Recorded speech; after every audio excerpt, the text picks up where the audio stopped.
L'actualité des 7 derniers jours, vous l'avez vu peut-être sur France 24, mais qu'en ont pensé nos éditorialistes? Eh bien, on va voir ça avec à mes côtés en plateau, mon confrère de France 24, Gauthier Ribinski. Bonjour Gauthier. Bonjour Raphaël.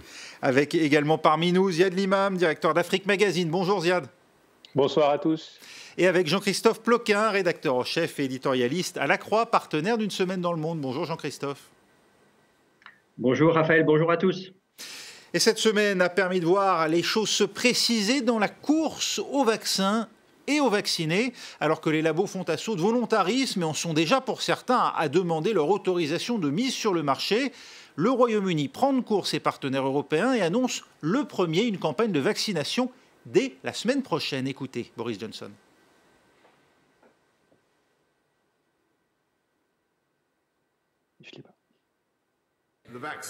Le vaccin sera disponible dans tout le Royaume-Uni à partir de la semaine prochaine. Je tiens à rendre hommage et à remercier tous ceux qui ont rendu cela possible. C'est la protection des vaccins qui nous permettra, en fin de compte, de reprendre notre vie en main et de relancer notre économie. Ziad Limam, est-ce une bonne nouvelle ou bien une mauvaise manière faite aux Européens, voire même de la poudre de perlimpinpin, pour reprendre l'expression d'Emmanuel Macron ? Ouais, je pense qu'il y a un peu de tout, mais tout ça se joue à 15 jours de différence entre les Anglais, les Américains, les Français. Je ne suis pas sûr que ça soit essentiel. C'est visiblement quelque chose de très politique d'annoncer ça avant les fêtes. Bon, peut-être, ils ont contourné probablement aussi un peu les règles de l'Union européenne qu'ils quittent dans un mois. Voilà, bon, mais sur le fond, ça ne change pas grand-chose. Ce qui est sûr, c'est qu'on a des vaccins qui arrivent. Ce qui est sûr, c'est que on a un débat qui s'organise autour de ces vaccins. Il y a des gens qui commencent à dire « mais oui, mais il faut faire attention », d'autres gens qui disent « il faut y aller ». Il y a beaucoup d'inconnus, beaucoup d'anxiété, beaucoup d'espérance, beaucoup de stress, beaucoup de tout en même temps. En particulier en Europe et aux États-Unis, en tous les cas, c'est là où on vit et c'est là où on le ressent, ou c'est là aussi où il y a des taux de prévalence très élevés en ce moment. Voilà, donc on est un peu à s'accrocher à toutes les branches en espérant que les branches ne cassent pas quand on se sera accroché à elles. Et oui, à propos de branches, ce même laboratoire Pfizer, il temporise déjà. Seule la moitié des doses promises pourront finalement être honorées d'ici la fin de l'année, faute d'approvisionnement suffisant. Jean-Christophe Ploquin, ça bloque déjà. On a peut-être crié victoire trop vite. Oui, il y a une pression médiatique extrêmement forte qui s'exerce à la fois sur les gouvernements et sur les laboratoires pharmaceutiques. Il y a aussi évidemment une course aussi au profit, c'est-à-dire qu'il y a un enjeu très important en termes de rentabilité pour les laboratoires pharmaceutiques, de retour sur investissement. Et donc, il y a eu des annonces, effectivement, il y a eu une course un petit peu à l'annonce. Et il y a un certain nombre d'experts, d'épidémiologistes qui disent le vaccin le plus pertinent ne sera pas forcément le premier. Et donc, il y a effectivement une douzaine ou une quinzaine de vaccins qui sont en cours de préparation à des stades divers. Certains ont été finalement les expériences et les expérimentations pour vérifier leur efficacité et leur innocuité ont été plus rapides, mais ça ne veut pas dire que ce seront les meilleurs et ça ne veut pas dire que ce seront ceux qui seront le plus utilisés. Il y a aussi beaucoup d'enjeux, par exemple, de conservation. Il y a des paramètres par rapport au public qui pourraient être protégés par tel vaccin, mais d'autres plutôt par tel autre. Il y a le coût, évidemment, qui sera un enjeu fondamental, et notamment pour les pays les plus pauvres ou les pays du Sud. Donc voilà, tous ces paramètres vont rentrer en ligne de compte et voilà, je pense qu'il faut accepter ce que disait Ziad Limam est vraiment très important. Tout le monde en fait est un petit peu dans le flou. Le président Macron lui-même dit voilà, on fera une opération transparence, on essaiera de tenir un discours transparent, mais en même temps il y a énormément d'inconnus et chacun finalement les chercheurs les premiers avance progressivement pour découvrir à la fois le vaccin et les moyens de le contrer et de s'en protéger. Oui, les vaccins ne signifient pas zéro Covid, nous dit d'ailleurs l'Organisation mondiale de la santé. Alors il va falloir évidemment en discuter. L'Europe, en tout cas, elle se targue, Gauthier Rybinski, de s'être constitué l'un des portefeuilles les plus complets au monde, avec près d'1,5 milliard de doses précommandées auprès de 6 laboratoires. Les premières doses, d'ailleurs, pourraient sans doute être disponibles en début d'année 2021. Mais évidemment, après le feu vert donné par l'Agence européenne des médicaments. Force de frappe, mais aussi lourdeur dans la validation. Voilà les deux phases de l'Europe. Oui, encore que lourdeur dans la validation, le principe de la vaccination, c'est aussi ça. C'est une dose, si j'ose dire, d'incertitude que l'on doit essayer de rapetisser au fur et à mesure le plus possible. C'est terrible parce qu'on a oublié ce que signifiait la science. La science, ce n'est pas une réponse absolue à un instant T avec une efficacité de 99,99%. C'est aussi une démarche qui hésite, qui procède par contradiction et dépassement de ces contradictions. Et de deux choses l'une, vous avez aujourd'hui un public qui soit exige que la science soit absolument une réponse presque de l'ordre de l'automaticité aux questions posées, et qui, en même temps, quand cette science ne peut pas le faire par définition, eh bien, la couvre d'opprobre en disant mais finalement tout ça n'est que manipulation. Si le laboratoire Intel n'a pas réussi à fournir à temps ce vaccin, c'est parce qu'il est manipulé par le Big Pharma, comme on dit, etc. C'est terrible parce que quoi que vous fassiez, vous avez toujours une opposition qui n'est pas une opposition de principe, mais qui est le fait de personnes cherchant à se rassurer sur l'incertitude de l'existence en général. Et là, c'est le coup du vaccin, mais ça peut être autre chose, ça peut être évidemment les politiques. Et ce vaccin est vecteur d'incertitude, mais d'accord. Dans le même temps, on oublie par exemple qu'un certain nombre de maladies ont été carrément éradiquées de la surface de la Terre grâce au vaccin. On oublie aussi que par exemple en Afrique, Ebola, qui est quelque chose de terriblement meurtrier, est tenu en laisse grâce au vaccin. Non, ça ne passe pas. Ce qui passe, c'est l'incertitude insupportable de certains pans de la population. Et oui, parce que encore faudrait-il s'assurer que les citoyens veuillent se faire vacciner en masse. Écoutez ce que dit Moncef Slaoui. C'est l'un des chercheurs impliqués dans le développement d'un vaccin et la distribution des futurs vaccins aux États-Unis. Il siège au directeur de Moderna et il est interrogé par Mathieu Mabin pour France 24. La découverte, c'est le début de la fin. La fin, ce sera quand le vaccin est utilisé partout dans le monde, à au moins 80 ou 90% de la population mondiale, pour qu'on puisse réellement supprimer la circulation du virus. Entretien à voir dans son intégralité, ce sera dans 2 heures sur notre antenne. Ziad Limam, le consentement au vaccin, justement, en France, notamment, il pourrait conduire à repousser précisément la fin de la pandémie. Je ne sais pas quelle va être la dynamique, Raphaël, parce que c'est vrai qu'on dit souvent que les Français sont anti-vaccins, mais je pense que en dehors de l'idéologie anti-vac qui est présente un petit peu partout, ce n'est pas un phénomène purement français. Si vous allez aux États-Unis, il y a beaucoup d'anti-vac aussi, mais je pense que les gens sont un petit peu prudents. Et donc, c'est pour ça que la question du séquençage de la distribution des vaccins est extrêmement importante. Parce que d'une part, elle relève de problèmes politiques, d'autre part, elle relève de problèmes éthiques, et d'autre part, les gens vont attendre de voir ce que ça donne entre janvier, février et mars avant d'aller vers la grande vaccination générale qui aura lieu au printemps en France. Et si les premiers résultats qu'on obtiendra sur les premières personnes vaccinées seront relativement encourageants, je pense que le problème du fait que les gens ne voudront pas se vacciner va partir parce que ça deviendra invivable. Je crains quand même que les contraintes sur les gens qui ne seront pas vaccinés seront très lourdes, que ce soit pour les voyages, que ce soit pour les déplacements, que ce soit pour aller dans des concerts. Il y aura quand même des phénomènes de perturbation sur le plan des libertés, et ça, il faut en être bien conscient. Et comme il faut être bien conscient qu'on en a encore pour plusieurs mois. C'est-à-dire, il y a de l'incertitude, mais comme disait Gauthier, il faut vivre avec ces incertitudes encore au moins jusqu'à l'été ou fin 2021 pour voir si on a contrecarrer cette épidémie, si on l'a cassée, et les enjeux sont personnels pour chacun d'entre nous, parce que la vie est extrêmement perturbée, mais c'est aussi des enjeux de toute l'humanité. C'est-à-dire, quand vous pensez à ce vaccin, il faut penser à l'Asie du Sud-Est, il faut penser à l'Amérique latine, qui est dévastée par le virus, il faut penser à l'Afrique, qui pour le moment est relativement protégée, et on espère que ça va durer. Donc, ce n'est pas juste un enjeu qui nous concerne, nous, à Paris, à New York.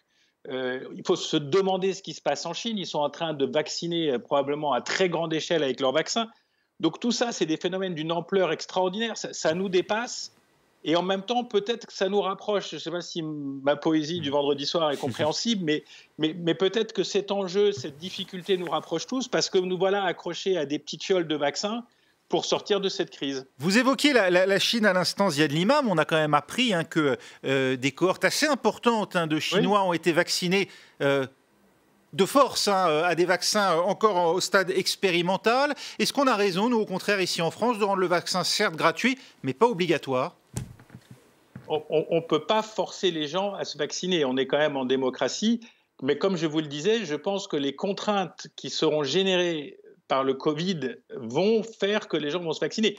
Si vous ne pouvez pas voyager sans un passeport biomédical ou un vaccin, si vous ne pouvez pas rentrer dans une salle de concert, si votre employeur, enfin tout ça c'est un arsenal juridique dont il va voir comment il va s'organiser, si les employeurs de sociétés où il y a énormément de monde vont demander des vaccins, voilà, il va y avoir cette pression-là aussi. Il ne faut pas se cacher la face sur le fait que socialement, ça va devenir une pression.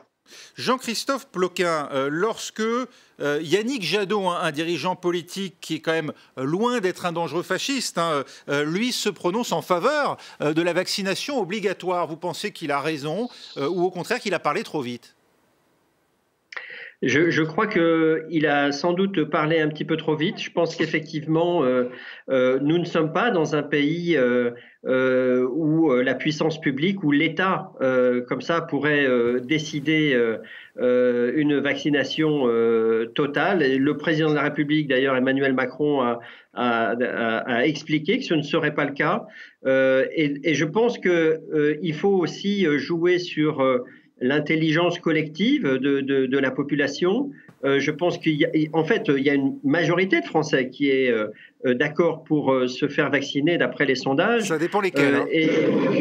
Oui, ça dépend desquels. Mais bon, alors, disons que c'est 50-50. 50, c'est déjà pas mal de Français qui, avant même, finalement, qu'on ait les premiers résultats, effectivement, sont d'accord pour se vacciner. Ensuite, effectivement, les premières semaines seront cruciales. C'est-à-dire que si les effets se révèlent positifs et si l'efficacité est importante, il y aura, je crois, vraiment un mouvement d'accélération dans l'opinion et effectivement pour éviter de se faire, d'avoir un petit peu de subir des contraintes telles que les décrivait Ziad Limam, je pense qu'un nombre croissant de Français sera intéressé de se faire vacciner.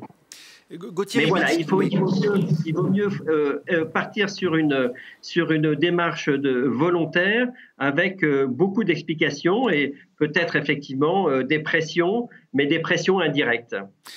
Gauthier Rybinski a supposé que la demande de vaccins s'avère forte, ce qui semble être le cas ailleurs en Europe, et ce qui sera peut-être également le cas aussi en France. Reste à savoir ensuite comment répartir les doses, comment éviter que cette répartition des vaccins en Europe, qui les a donc, semble-t-il, achetés en bloc, ne vire à la foire d'empoigne.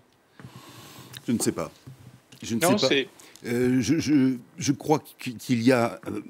on va établir finalement un calendrier des priorités. Mais là encore, il faut s'assurer que la chose ne soit pas discriminante, c'est compliqué.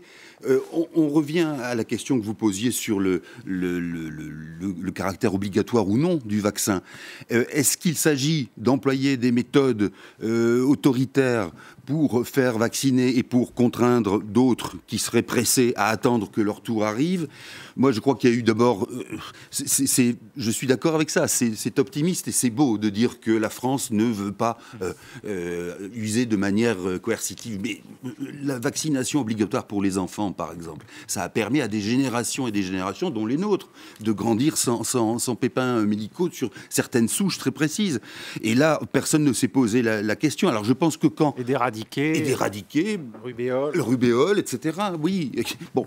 Et là, je crois que quand Emmanuel Macron a dit rien ne sera obligatoire, ben oui, pas folle la guêpe. Il ne va pas se lancer dans une obligation de se vacciner, ne sachant pas ce que ce vaccin va donner. Donc, c'est plus une manière d'invoquer les mannes, ou pas les mannes, j'espère, la réalité de la société française et de ses valeurs, pour dire on va attendre qu'il y ait un essai concluant. Sur votre question, sur le fait de savoir comment est-ce que ça ne deviendra pas une foire d'empoigne, c'est une bonne question. Je vous ai dit encore, je n'ai pas la réponse, mais la question est bonne parce qu'elle fait allusion aussi à ce côté, comme on disait tout à l'heure, à la fois l'incertitude et la peur panique qui peut être saisie.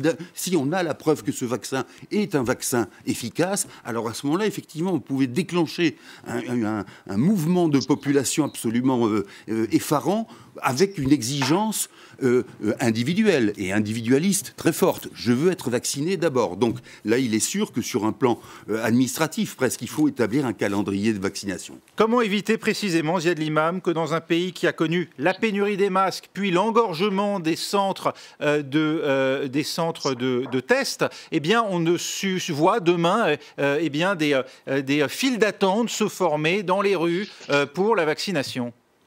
D'abord, je pense que sur l'histoire des vaccins, à part l'histoire des stations de sport d'hiver qui a montré une légère cacophonie européenne, c'est un des rares dossiers européens qui est relativement bien centralisé et sur lequel les décisions sont prises, il y a l'agence qui va autoriser la mise en place des vaccins. Cette agence génère automatiquement les autorisations nationales.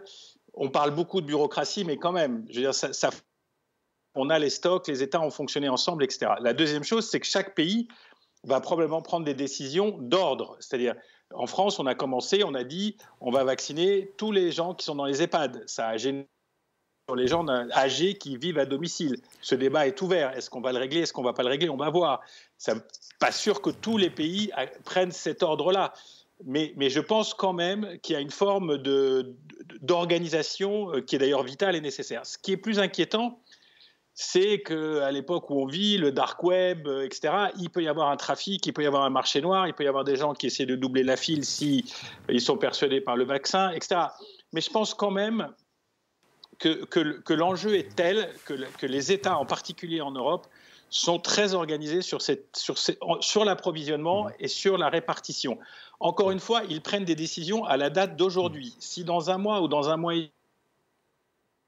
traditionnel efficace, si le Sinovac chinois est efficace, si les Français sortent un vaccin traditionnel efficace, s'il y a un traitement qui ne sera pas un vaccin, mais un traitement qui permet d'améliorer les conditions des malades, tout le débat va changer à chaque fois. C'est-à-dire, on va rester sur ce fil encore pendant des mois. Mais à ce jour, il y a une organisation relativement fonctionnelle. Merci Ziad. C'est la fin de cette première partie. On se retrouve dans moins de 2 minutes pour la suite d'une semaine dans le monde. Restez avec nous.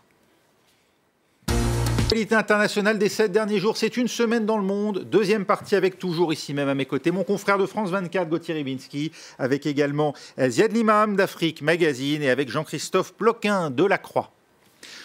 Londres, Bruxelles, le match se poursuit, largement hors du temps réglementaire désormais. La date fatidique du 31 décembre approche à grands pas, celle du fameux Brexit, la sortie du Royaume-Uni de l'Union européenne, date à laquelle les Britanniques cesseront d'appliquer les normes européennes comme des concurrents hostiles aux portes même du marché unique, faute d'accord commercial d'ici là.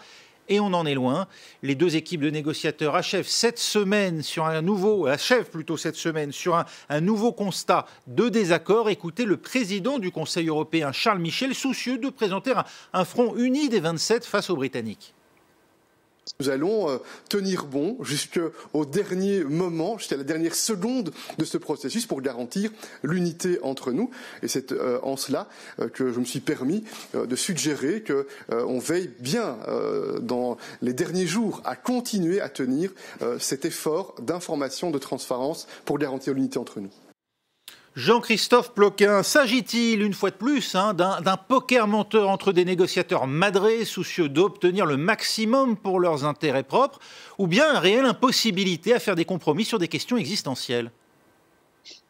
Eh bien, je pense que Boris Johnson, le Premier ministre britannique, a un peu les deux options en main, c'est-à-dire que politiquement, il peut à la fois retourner vers son opinion en disant « Regardez, j'ai eu un bon accord avec l'Union européenne », mais il peut aussi retourner en leur disant « On n'a pas eu d'accord, mais c'est parce que j'ai défendu la souveraineté britannique et j'ai vraiment défendu jusqu'au bout les intérêts britanniques ». Donc, c'est cette posture de Boris Johnson qui est délicate à gérer pour l'Union européenne, car du côté européen, Le souci est vraiment d'avoir un accord qui permette de garder des relations commerciales fortes avec la Grande-Bretagne, qui permettent aussi de défendre les intérêts des pêcheurs de 4 ou 5 pays européens, dont la France évidemment.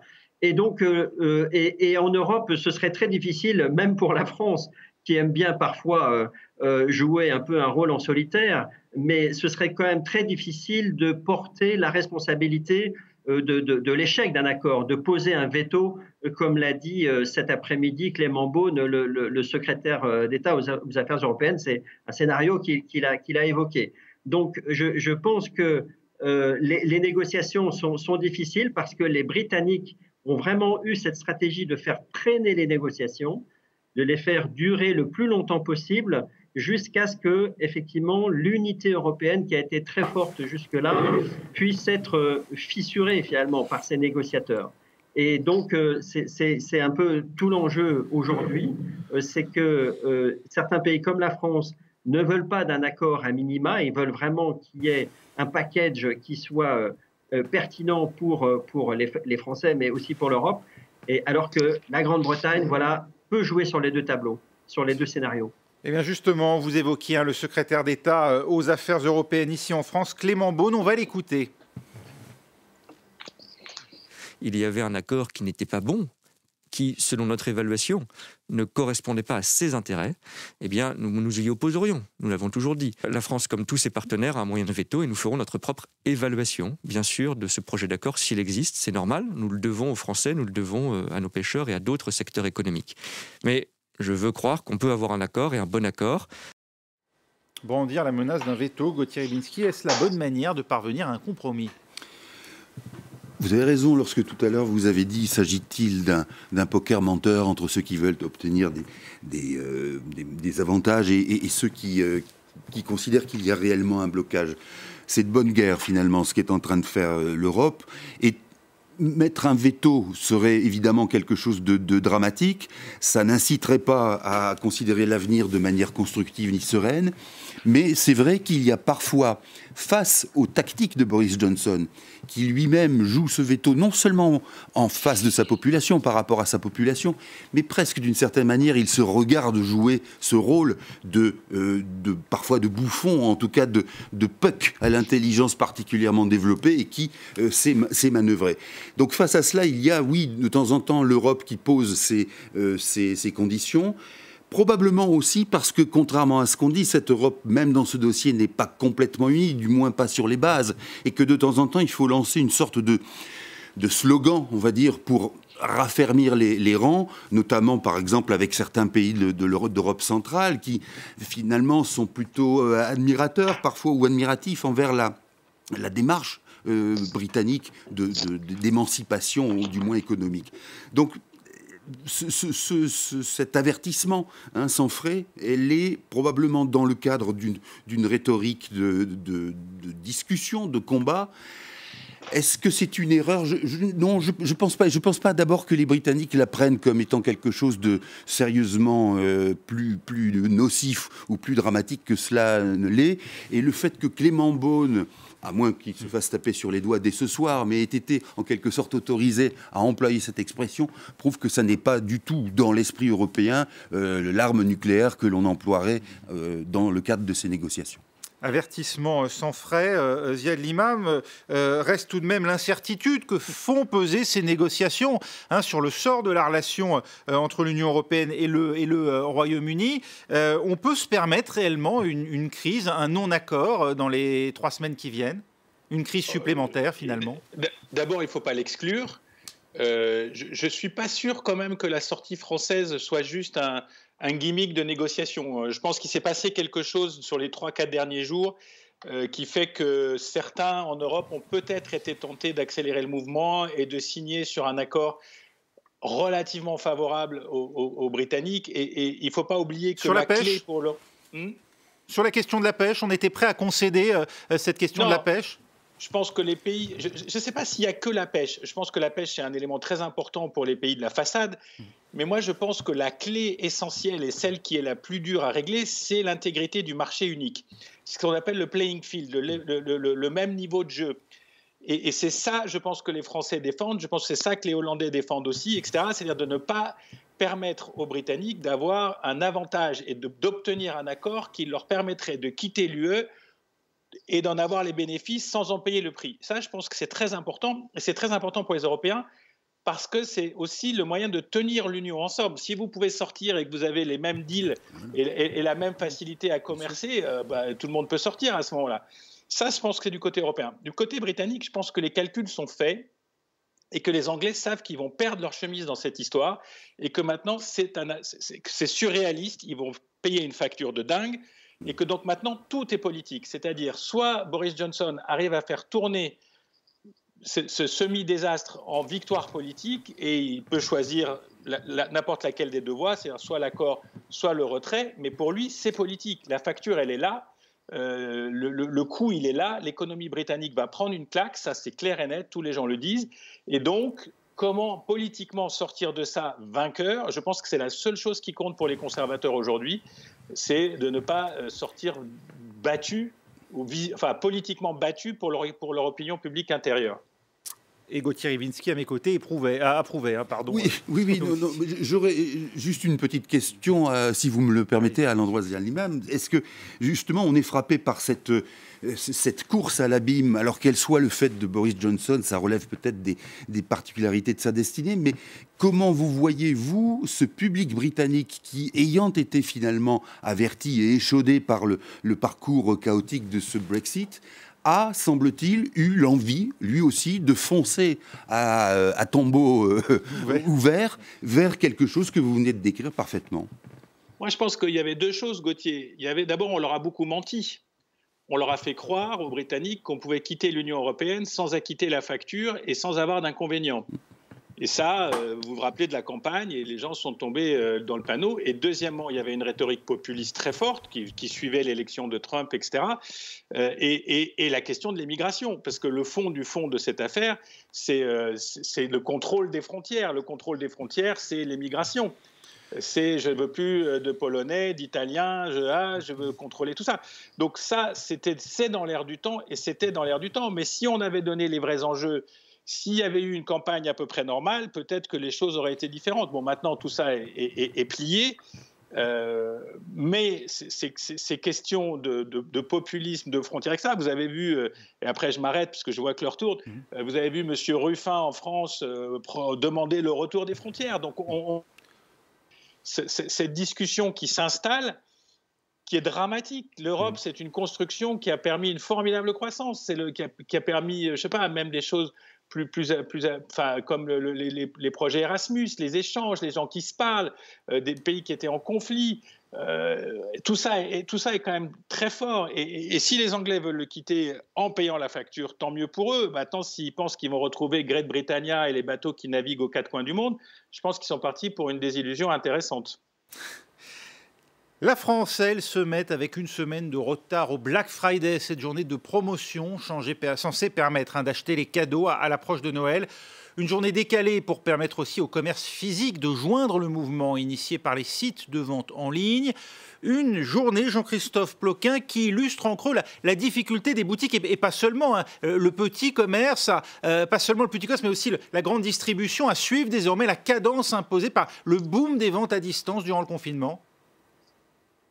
Oui, c'est vrai que c'est un enjeu qui est très difficile à gérer pour les petits magasins et aussi les grandes surfaces.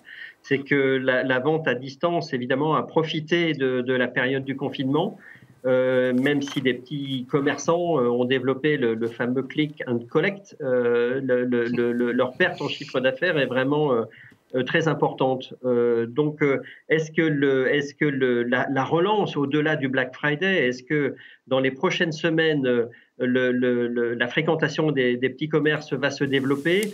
Les premiers échos qu'on a pu avoir depuis ces derniers jours montrent que ce sera sans doute progressif, que les Français, quand ils se rendent dans les commerçants d'abord, ne peuvent pas être très nombreux dans les commerces, donc il faut prendre rendez-vous. Il y a des contraintes qui pèsent. Je pense qu'ils sont d'ailleurs plutôt bien acceptées.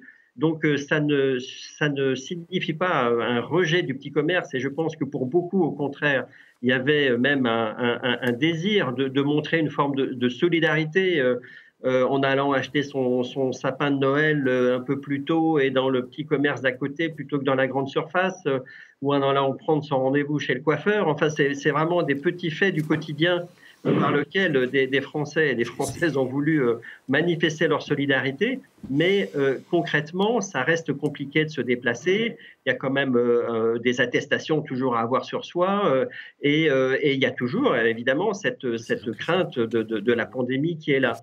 Donc, je pense qu'il fallait desserrer l'étau qui pesait sur les petits commerces. Ça a été quand même une pression intense pendant quelques semaines pour arriver là. Mais voilà, la situation reste difficile, et pour la vente en ligne, effectivement, pour Amazon notamment, qui est le grand leader en France, puisque presque un quart des ventes en ligne en France se font via Amazon, ça aura été une période bénie, ça aura été une période de croissance accélérée, mais aussi peut-être de remise en cause, peut-être encore un peu plus forte de ce modèle, puisque Amazon, finalement, attire un petit peu les critiques de tous ceux qui pensent que la vente en ligne est finalement aussi destructrice d'emplois. Donc voilà, on a entendu Roselyne Bachelot, on a vu des pétitions circuler qui dénoncent finalement cette situation prépondérante de Amazon. Et je pense que ce combat-là ne fait que commencer. Ziad Limam, un combat qui est franco-français ou franco-américain, ou bien qu'on commence à observer aussi ailleurs. On pense évidemment au continent africain, où si le commerce de proximité reste la norme, le téléphone portable et Internet commencent évidemment à prendre aussi des proportions, des pans entiers de la société, pas seulement la banque en ligne d'ailleurs, hein. Oui, il y a la banque en ligne, les paiements en ligne. L'Afrique est même un des continents les plus dynamiques et avancés sur les questions des paiements en ligne. Vous savez, les Safaricom qui a été inventé au Kenya, etc. Non, l'Afrique fera partie de ce mouvement de digitalisation. Il va prendre une ampleur différente selon les continents, mais je pense que le Covid va mettre un accélérateur phénoménal à ces processus de digitalisation, et que même quand on en sera débarrassé, je mets la phrase affirmative, quand on en sera débarrassé, on ne reviendra pas en arrière. Vous avez parlé dans votre journal avant l'émission de ce qui se passe dans le cinéma, ce qui se passe dans les commerces, ce qui se passe même dans les bureaux, ce qui se passe dans les médias. Cette vague de digitalisation, parce qu'elle est vecteur de productivité et de gains. Bon, pour le moment, on fait passer ça sur le Covid, mais la réalité, c'est que ça fait gagner de l'argent, ça élimine des emplois, ça donne plus de productivité. Donc tout ça est en marche, mais qui approche les petits commerces, voilà un symbole, que ce soit en Afrique, en Europe ou ailleurs, voilà un symbole du monde d'aujourd'hui qui est gravement menacé. C'est des familles, c'est des gens, c'est des emplois. Les jobs administratifs qui sont menacés par la digitalisation ou par l'exportation de ces jobs dans des pays où il y a une digitalisation de ces jobs, ça aussi, c'est des familles, c'est des emplois. Et donc, on va pas basculer d'un monde vers un autre aussi facilement. Et c'est pour ça que les années qui viennent, c'est extrêmement complexe, entre le Covid, entre ces problèmes de mutation économique, de crise, de rattrapage. Va falloir s'accrocher un peu. On va essayer de s'accrocher en tout cas avec Nicolas Vado du Vif l'Éclair, et puis bien sûr de Vif l'Express, pardon, et puis de l'Écho, deux journaux belges, mais également membre de Cartooning for Peace. Bonjour Nicolas, avec nous en direct de Bruxelles pour revenir sur l'actualité évoquée à l'instant avec nos éditorialistes. Nicolas.